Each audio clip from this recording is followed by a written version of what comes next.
الحمد لله الحمد لله رب العالمين، والعاقبة للمتقين، والصلاة والسلام على رسوله سيد المرسلين، رحمة للعالمين، شفيع المذنبين، سيد الأولين والآخرين، سيدنا ومولانا محمد رسول رب العالمين، وعلى آله وصحبه أجمعين. أما بعد، فأعوذ بالله من الشيطان الرجيم. بسم الله الرحمن الرحيم. وقل للمؤمنات يغضضن من أبصارهن ويحفظن فروجهن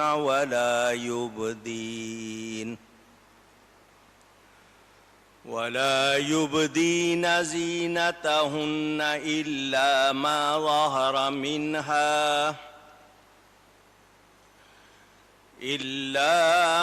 ظهر منها وليضربن بخمرهن على جيوبهن، ولا يبدين زينتهن إلا لبعولتهن أو آبائهن أو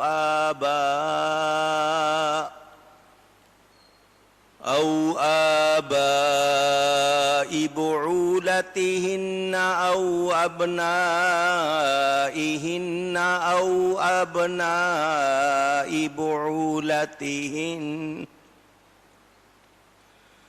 أو أبناء بعولتهن أو إخوانهن أو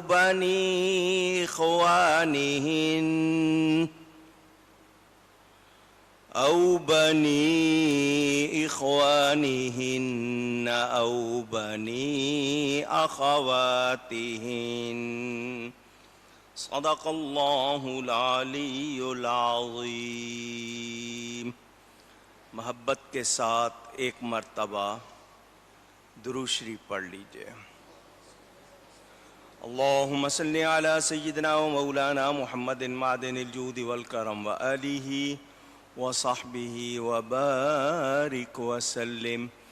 الصلاة والسلام عليك يا رسول الله، الصلاة والسلام عليك يا حبيب الله، الصلاة والسلام عليك يا رحمة للعالمين، وعلى آلك وأصحابك يا شفيع المذنبين.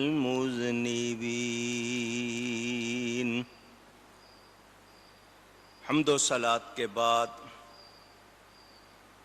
قرآن کریم کی سورۃ النور کی تفسیر میں اس آیت نمبر 31 کی تفسیر کا بیان آپ سن رہے ہیں.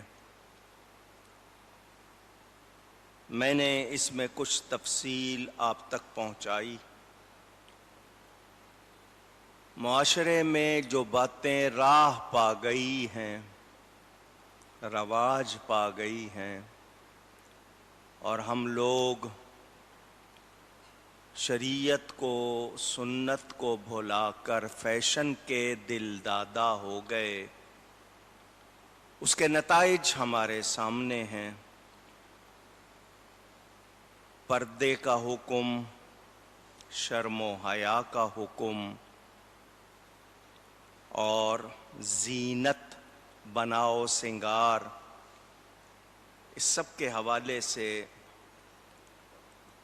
اسلامی تعلیمات ہمارے سامنے ہیں۔ اگر ہم غور کریں، توجہ دیں، تو ان میں ہماری بھلائی ہے، بہتری ہے، کامیابی ہے، خیر ہے، مگر ہم مغرب کی نقالی، غیروں کی پیروی کو اپنا کر نہ ادھر کے رہے نہ ادھر کے رہے۔ دنیا میں کوئی چیز، کوئی سکھ، کوئی چین نہیں ملا، آخرت کا وبال اپنے اوپر لے لیا۔ اس حوالے سے بہت سی تفصیل آپ کو سنا چکا ہوں۔ کئی باتیں جو کڑوی تھیں وہ بھی کی آپ کے سامنے، تاکہ لوگوں کو پتہ چلے کہ ہم لوگ کدھر جا رہے ہیں، کیا کر رہے ہیں۔ اللہ تعالی ہم سب کو صحیح راستے پر چلنے کی توفیق عطا فرمائے۔ میرے دوستوں اور بزرگوں، ہم کو پیدا کیا ہے اللہ تعالی نے، یہ کائنات اسی کی بنائی ہوئی ہے۔ ہم اگر اس کی تعلیمات کے مطابق چلیں گے تو فائدے اٹھائیں گے، کائنات سے بھی، اپنی ذات سے بھی، اور اگر ان تعلیمات کی پرواہ نہیں کریں گے، اپنا نقصان ہے، ہماری اپنی اس میں خرابی ہے۔ شریعت کو کوئی نقصان نہیں ہے۔ میرے دوستوں اور بزرگوں، کافر، غیر مسلم، ان کے طریقوں پر چلنا مسلمان کے لیے شرم کی بات۔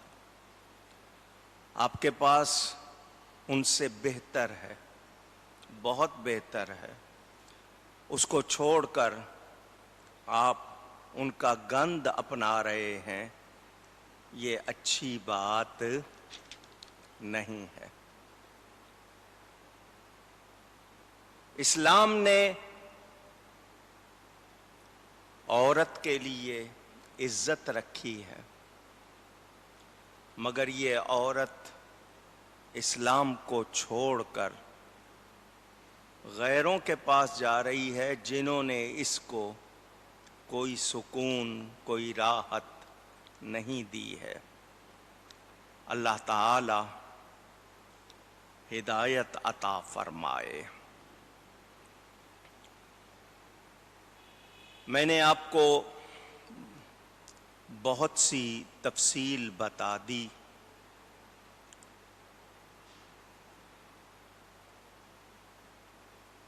اور بچوں کے بارے میں کتنے کم سن ہوں، ان کو عورت کی ان چیزوں کی خبر نہ ہو، اور اگر ہے تو پھر ان کے معاملے میں بھی عورت کو گھر میں نوکر رکھنا، محتاط ہونے کی ضرورت۔ اسی طرح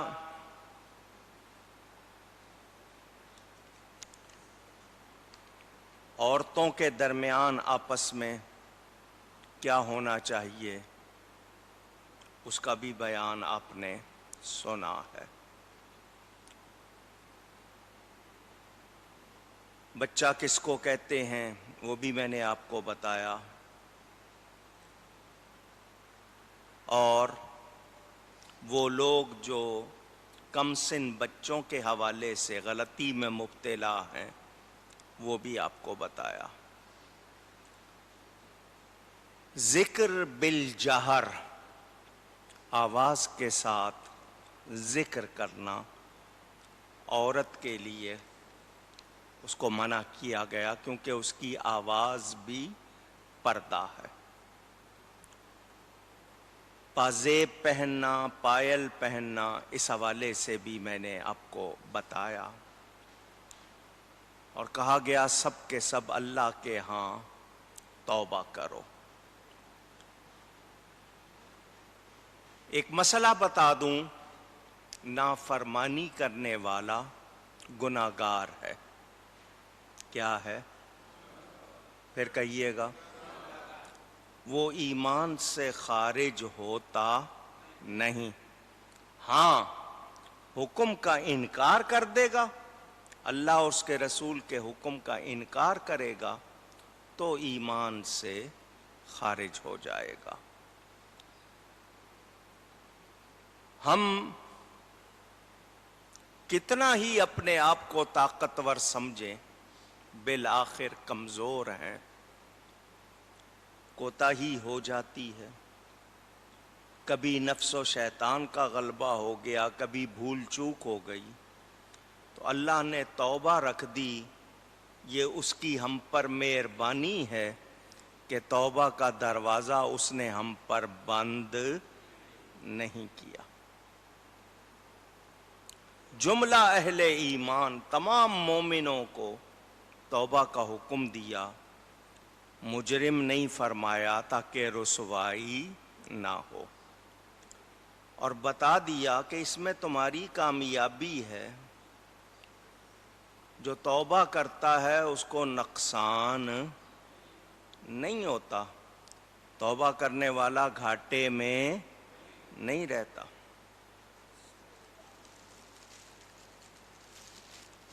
مہربانی۔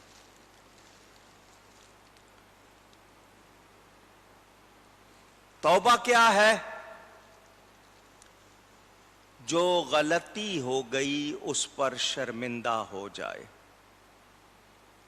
ندامت، اور آئندہ گناہ نہ کرنے کا پکا ارادہ۔ توبہ کے معنی لوٹنا، رجوع کرنا، اللہ کی طرف آنا۔ لیکن صرف زبان سے توبہ کہہ رہا ہے، دل میں توبہ نہیں، تو یہ تمسخر ہے، مذاق ہے۔ سچی توبہ کرنی چاہیے، بھول چوک ہو جائے، کوئی غلطی ہو جائے پھر توبہ کر لے، لیکن صرف زبان سے کہنا کہ توبہ اور دل میں اس کے لیے ندامت نہیں، آئندہ نہ کرنے کا ارادہ نہیں، تو پھر وہ توبہ نہیں ہے۔ یہ آپ نے اس حوالے سے سن لیا۔ بہت اور تفصیل ہو سکتی ہے، صرف ایک بات کروں گا اور پھر اگلی آیت پڑھوں گا۔ میں پوچھنا چاہتا ہوں انسان سے، اپنے آپ سے، سب سے، ہم نے اس دنیا میں آنے کا کوئی پروگرام بنایا تھا؟ نہیں، ہم اپنی مرضی سے آئے نہیں۔ اپنی مرضی سے جائیں گے؟ پوچھ رہا ہوں۔ مان رہے ہیں اس بات کو کہ اپنی مرضی سے آئے نہیں ہیں، اپنی مرضی سے جانا بھی نہیں ہے، تو یہاں 4 دن جو گزارنے ہیں اس میں اپنی مرضی کیوں کریں؟ جس کی مرضی سے آئے ہیں، جس کی مرضی سے جانا ہے، یہاں بھی اسی کی مرضی اختیار کر لیں، کوئی نقصان کی بات نہیں۔ اگلے سانس کا کوئی پتہ نہیں ہے، پلاننگ بھلے آپ کی 10 سال 20 سال لمبی پلاننگ ہوگی، بھروسہ اگلے سانس کا بھی نہیں۔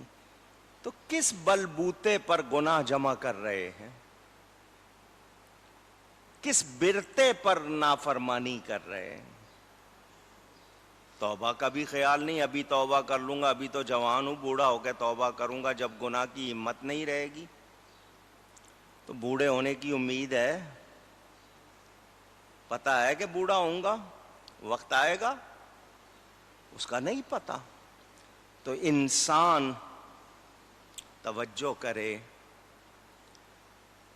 اور اپنی اصلاح ہر سانس کو آخری سمجھے تو وہ بچ سکتا ہے، اور جس کے پاس لمبی پلاننگ ہے اس کا کوئی حال نہیں ہے۔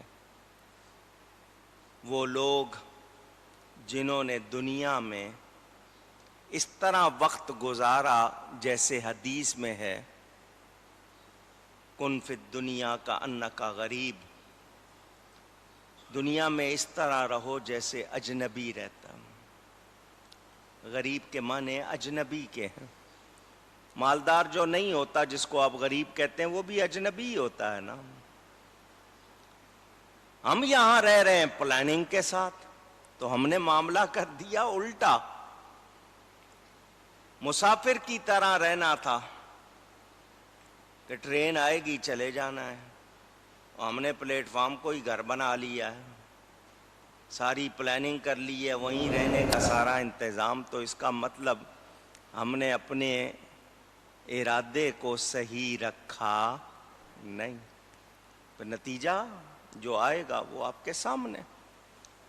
اللہ تعالی سچی توبہ کی توفیق عطا فرمائے۔ اگلی آیت اللہ تعالیٰ ارشاد فرماتا ہے وَأَنكِحُوا الْأَيَامَ مِنكُمْ وَالصَّالِحِينَ مِنْ عِبَادِكُمْ وَإِمَائِكُمْ۔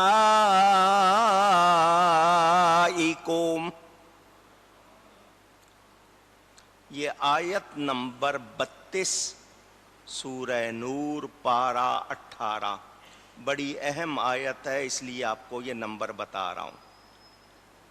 اور نکاح کر دو اپنوں میں ان کا جو بے نکاح ہوں، اور اپنے لائق بندوں، اور اپنے لائق آواز بندوں اور کنیزوں کا۔ إِن يَكُونُوا فُقَرَاءَ يُغْنِهِمُ اللَّهُ مِنْ فَضْلِهِ، اگر وہ فقیر ہوں تو اللہ انہیں غنی کر دے گا اپنے فضل کے سبب۔ وَاللَّهُ وَاسِعٌ عَلِيمٌ، اور اللہ وسعت والا، علم والا ہے۔ بہت بڑا مسئلہ آپ کو سمجھانا ہے۔ بندے کا لفظ فارسی کا، عبد کا لفظ عربی کا۔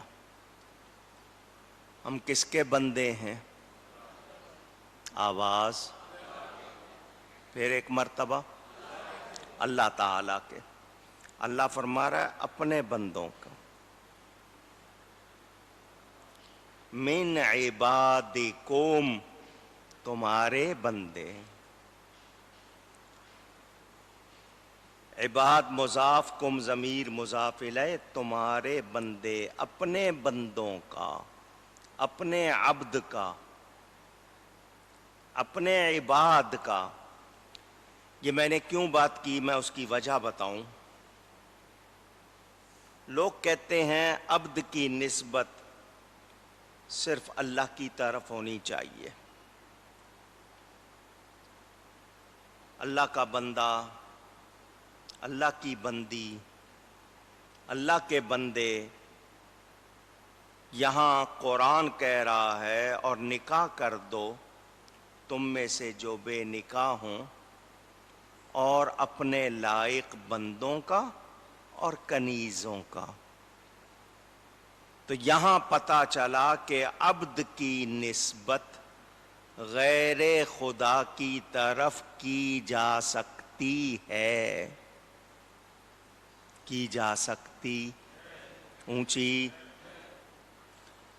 یہاں عبد بمانا خادم ہے، غلام ہے. عبد بمانا خادم ہے. اب کوئی شخص نام رکھے عبد النبی، کچھ لوگ فتویٰ لگا دیتے. عبد المصطفیٰ، عبد الرسول، عبد الغوث. کچھ لوگ فتویٰ لگاتے ہیں. یہ شرک ہے.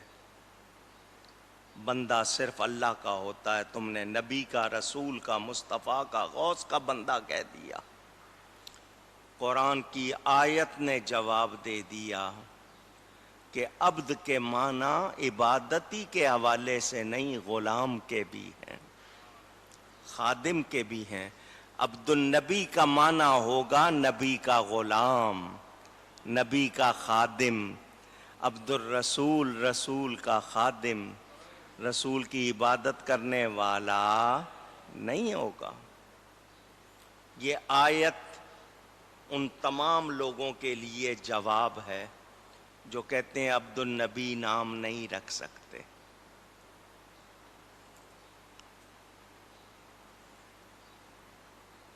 وہ لوگ جنہیں علم نہیں، جانتے نہیں، وہ اعتراض کرتے ہیں. میں نے اس لیے آپ کو آیت کا نمبر یاد کروایا تاکہ آپ اس کو یاد رکھیں. حضرت عمر فاروق رضی اللہ تعالی عنہ